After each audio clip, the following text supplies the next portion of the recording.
Motorola Moto G, Gen 2, review. Back in the race. Motorola, in its new incarnation, can be credited with reshaping the lower end of the Indian smartphone market.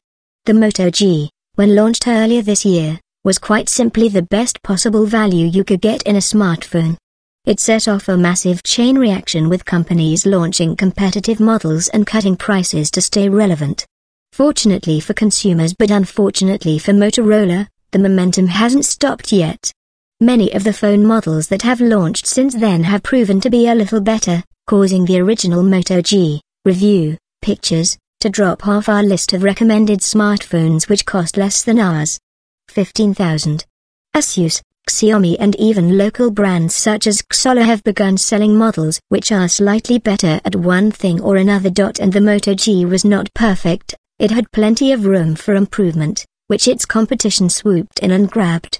Most significantly, the original Moto G was one of the only phones in its class without a microSD card slot for storage expansion. You were limited to 8 or 16 gigabytes, and that was that. Motorola has been quick to react, though. Unwilling to cede the ground it created for itself, the company has launched a second-generation Moto G, without a differentiating model number or suffix. The new model has a lot going for it, including the very good reputation of its predecessor, but is sufficiently different to be considered a whole new product. This isn't just a refresh of the original Moto G. The Gen 2 model is significantly taller and wider, but is also a hair thinner and heavier. The new dimensions accommodate a larger screen, 5 inches as opposed to 4.5. The original Moto G had a subtle, unassuming front face.